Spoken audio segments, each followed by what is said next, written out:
Rio's connection to powerful magic was undeniable.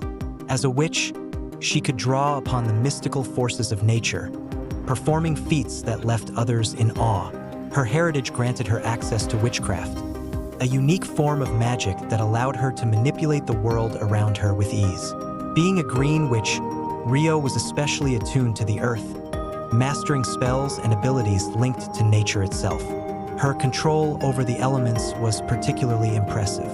With a simple thought, she could command the wind, turning gentle breezes into focused blasts of air. During her confrontation with Agatha, Rio summoned powerful gusts strong enough to blow down doors and hurl her opponent across the room. But it wasn't just magic that made Rio formidable. Her supernatural strength allowed her to overpower others effortlessly, lifting and throwing opponents her size with just one hand.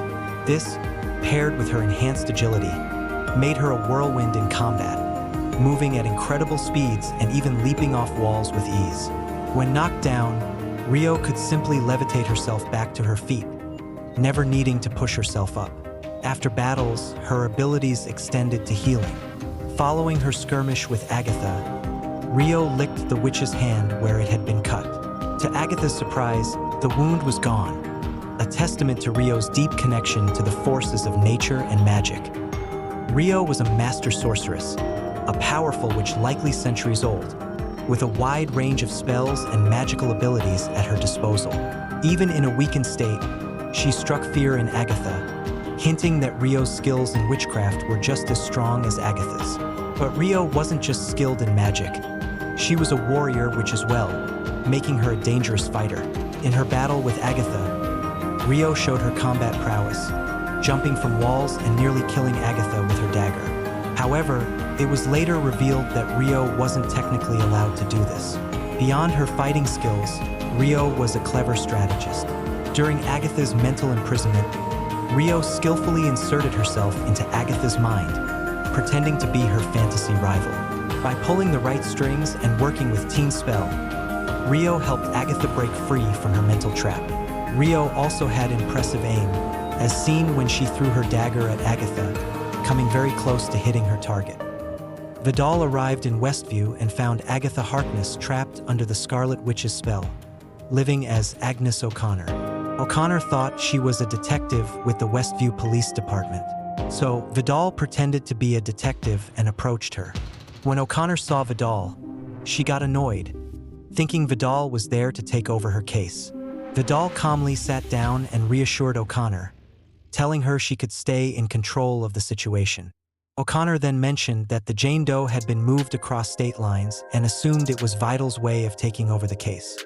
Vidal simply asked if that was how she really saw herself, as Detective Agnes O'Connor. Deciding to go along with O'Connor's confusion, Vidal said they would talk about the case. She pointed out that there were no footprints around the body, suggesting it had magically appeared. Vidal chose her words carefully to try and break Harkness' spell. To dig deeper into O'Connor's mind, Vidal used reverse psychology, trying to make her believe she had lived in Westview her entire life. In response, O'Connor told Vidal to leave. Vidal later went to Agnes O'Connor's house and mentioned that a female detective can't have both a successful career and a good personal life. Then, she revealed she had brought pizza. As they started drinking, Agnes O'Connor said she had a new lead on the case, but Vidal replied that wasn't why she came over, though O'Connor could continue talking if she wanted. O'Connor explained they had found the body in Eastview. Vidal then made her next move, saying O'Connor wouldn't normally go that far outside of Westview. O'Connor disagreed, but Vidal asked where else she had been. This made O'Connor stop and think. Vidal leaned in and asked O'Connor if she remembered why she hated her. O'Connor realized she didn't know. Then Vidal asked if she had hidden any evidence, and O'Connor said no. Vidal calmly told her she was only lying to herself. Suddenly, O'Connor heard a noise upstairs and found a teenager breaking into the house. She quickly grabbed him. Vidal watched as O'Connor interrogated the teen, thinking they were at the police station. Vidal had to step in and tell O'Connor to calm down before she decided to leave. Vidal met up with Agnes O'Connor again, who believed she was at the mortuary. Vidal watched as O'Connor slowly began piecing together what the Scarlet Witch had done to her. At this point, Vidal stopped being subtle and spoke more directly. She told O'Connor that the witch was gone, along with all the copies of the Darkhold. She explained that O'Connor was trapped in a spell and had to fight her way out. O'Connor then began tearing off her clothes as she fought to break free from the spell. Eventually, she succeeded and returned to being Agatha Harkness.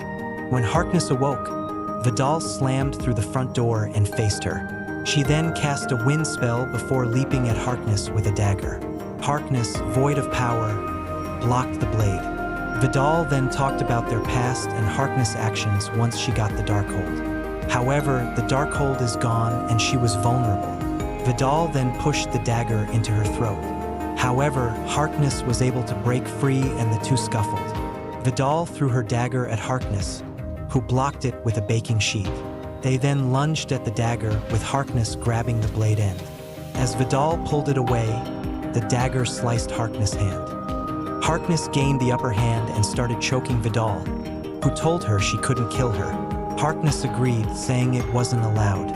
Vidal then headbutted Harkness and used her powers to throw her into a bureau behind them. Vidal admitted she couldn't kill Harkness, but said she could make her wish she were dead. Harkness then begged her to stop, asking Vidal not to kill her while she was vulnerable, but to wait until she regained her powers. Vidal agreed but mentioned she wasn't the only one who wanted Harkness dead, revealing that the Salem 7 were coming. Before leaving, Vidal licked Harkness' palm, healing a cut.